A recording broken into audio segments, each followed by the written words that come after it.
Solomon hindi magpapadraft sa PVL, Cassie Doring at Lian de Guzman determinadong ipursige ang pagiging pro sa PVL, Bella Belen pag-aagawan ng NX-led Farm Fresh, Capital One at Galleries sa number 1 pick this year. Sa kasagsagan ng usap-usapan sa nalalapit na 2025 PVL Rookie Draft, isang malaking pangalan ang tila hindi pa sigurado sa kanyang magiging hakbang, si Alyssa Solomon ng National University. Ayon sa mga insider, maaaring hindi sumali sa draft ang explosive opposite hitter kahit na siya ay eligible na.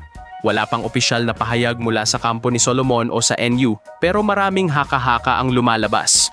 Isa sa mga posibilidad ay ang desisyong i-pursue ang international stint, ituloy ang personal development o kaya'y mag-focus sa national team commitments. Isa lang ang sigurado, kapag tuluyan niyang nilampasan ang draft ngayong taon, malaking dagok ito sa mga teams na umaasang makuha siya.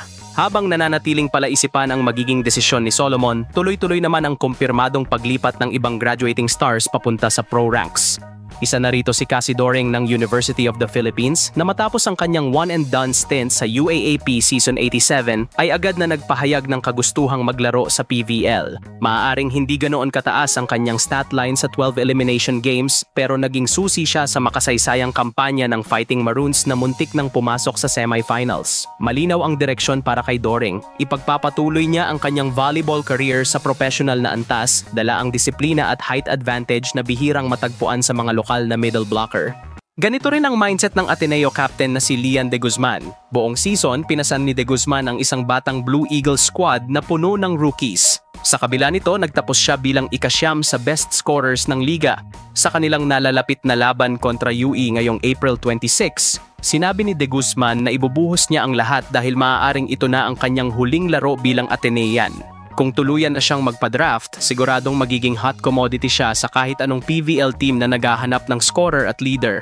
Pero sa lahat ng pangalan sa listahan ng draft prospects ngayong taon, walang mas pinag-aagawan kundi si Bella Belen ng NU. Ayon sa ilang ulat, halos sigurado na siyang magpa-draft at 4 na team ang top contenders para sa number 1 pick, NX-led Farm Fresh Foxies, Capital One Solar Spikers at Galleries High Risers.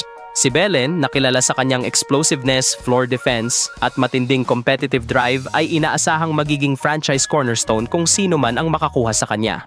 Ang kanyang decorated stint sa NU, mula rookie MVP hanggang championship runs, handa na siyang umakyat sa mas mataas na antas ng kompetisyon. Kasama ni Belen sa star-studded draft class ang iba pang NU mainstays na sina Sheena Toring, Cams Lamina, Alexa Mata, Erin Pangilinan, at ilang bigating pangalan mula sa ibang universidad.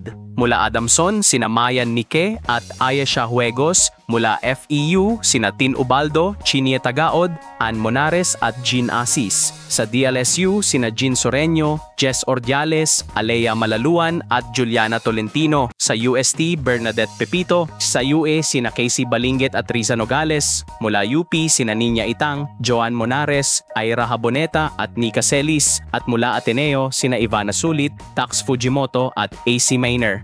Ang 2025 PVL Rookie Draft ay unti-unti nang nagkakaroon ng malinaw na narrative. May mga bituin na determinadong pasukin ang professional volleyball world, may mga pangalan na inaabangan kung lalahok ba o hindi, at may mga kuponang sabik makahanap ng susunod nilang face of the franchise.